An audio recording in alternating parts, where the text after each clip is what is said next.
Hurry it up, you bastards. I could kill a dozen men while you're screwing around. Ricky Ray Rector. January 1992, Ricky Ray made a special request for a luxurious meal and dessert. However, after he finished eating, he set aside that dessert and informed the officers there who came to take him to the chamber that he wanted to save it for later. So, who was Ricky Rector, and how did he end up with such a disturbed state of mind? March 21st, 1981, Rector and some friends drove to a dance hall in Conway, Arkansas. When Rector's friend was denied entry for not being able to pay the $3 cover charge, Rector became enraged, pulling out a .38 caliber from his waistband and fired several shots, wounding two and killing a third man named Arthur Criswell. After leaving the murder scene, Rector used his friend's car to wander around the city for 3 days, finding shelter in the woods or even staying with relatives. March 24th, Rector's sister managed to convince him to turn himself in. He would agree to surrender, but only to Officer Robert Martin, whom he'd known since he was a child. Martin arrived at Rector's mom's home shortly after 3 p.m. and chatted with his mom and sister. Rector arrived shortly after and greeted Martin. While Martin was distracted, Rector quickly pulled out a gun from his back and shot him twice. Rector then turned around and walked out of the house. Once he walked out of his mother's house, he put the gun to his own temple and fired. He was quickly discovered by other police officers and taken to the local hospital, but that shot had destroyed Rector's frontal lobe. So he would make it through surgery and was put on trial for the murders of Criswell and Martin. His defense attorneys argued that Rector was intellectually impaired and not competent to stand trial. However, after hearing conflicting testimony from several experts who had evaluated him, it was ruled out that he was competent to stand trial, and he was convicted on both counts and sentenced to death. January 24th, 1992, Rector was executed by lethal injection. For his last meal, he requested and received a steak, fried chicken, cherry Kool-Aid, and pecan pie. After he finished, he left the pie on the side of the tray, saying that he was saving it for later. But that later never came, and the slice of pecan was not disposed of until Rector had been executed. Thomas J. Grasso. 1995, just before his execution, Thomas here was upset because his final request wasn't fulfilled to his liking, and he made sure to let everyone know about it. November 23, 1962, Thomas Grasso was born in West Babylon, New York. Before he was born, his older brother, Joseph Grasso, tragically died when a neighbor accidentally ran him over with a car. Thomas was supposed to be named after his late brother, but his mom decided to make it Thomas Joseph because a psychic had warned her that naming him Joseph would bring bad luck. Despite the name change, Grasso's life was filled with turmoil, eventually leading him to the execution chamber. December 24th, 1990, Grasso strangled 87-year-old Hilda Johnson with her own Christmas tree lights in her Tulsa home before robbing her. Just 6 months later, he would murder 81-year-old Leslie Holtz from Staten Island after stealing his Social Security check. New York detectives investigating Holtz's murder arrested Grasso shortly after the murder, and he confessed to both murders within 2 weeks. September 28, 1992, Grasso was sentenced to death in Oklahoma. March 20th, 1995, he made his way from his cell to the execution chamber, and as he was getting strapped to the gurney, he glanced at the reporters and said, "I didn't get my SpaghettiOs. I got spaghetti. I want the press to know this." You see, for his last meal, he requested SpaghettiOs, 4 dozen steamed mussels and clams, a Burger King double cheeseburger, a half-dozen barbecued spare ribs, and 2 strawberry milkshakes. But the one thing he really wanted, SpaghettiOs, wasn't what he received, much to his disappointment. Victor Feger. Picture yourself, you've just been found guilty of murder and are facing the death penalty. Before you meet your fate, you have a last meal. What do you choose? A lavish feast, perhaps? Victor here took a really different approach, requesting a single olive with the pit still inside.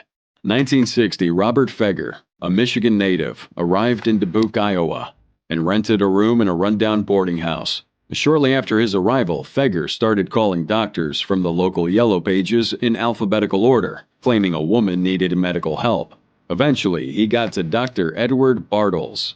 When this doctor arrived, Feger kidnapped and killed him in Illinois, leaving his body in a cornfield with a gunshot wound to the head. A few days later, Feger was caught in Birmingham, Alabama, while trying to sell Bartle's car to James B. Alford, who felt suspicious and alerted the FBI. Because Feger transported his hostage across state lines, federal charges were filed against him. He tried to blame a drug addict from Chicago for the murder, but authorities found no evidence of that. This man was eventually convicted in federal court and sentenced to death. March 15, 1963, Feger was executed by hanging.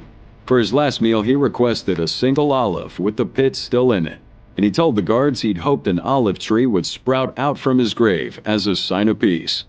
Feger may have been content with his simple last meal, but the next person on this list definitely wasn't.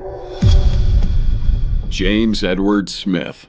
1990, for his last meal, James Edward Smith would make a request so bizarre that the officials turned it down and gave him unflavored yogurt instead. So what happened, and what did Smith do to end up on death row? March 7th, 1983, Smith, a tarot card dealer, walked up to the teller's window at the Union National Life Insurance Company in Houston, Texas. But this was no ordinary day. Smith was wearing a stocking mask, armed himself with a gun, opened the glass window and pointed at the teller, demanding that she give him all the money. When she refused and sought shelter behind a filing cabinet, he shifted his attention to Larry Don Rojas, the 44-year-old district manager of that company who had been standing next to her. Rojas complied with his demands and retrieved the money from the cash drawer, which was then handed over in a plastic bag. But as Rojas walked away, Smith ordered him to return to the window. Rojas begged Smith not to shoot him, but his pleas fell on deaf ears. Smith pulled that trigger twice, and the second shot struck Rojas's chest, killing him. Smith quickly ran out of that building and was pursued by two employees on foot. They ran through a field and then into an apartment complex where Smith opened fire on his pursuers. But as he was trying to leave the complex, he tripped over on the street and was caught by the people chasing him. The police arrived shortly after and took him into custody.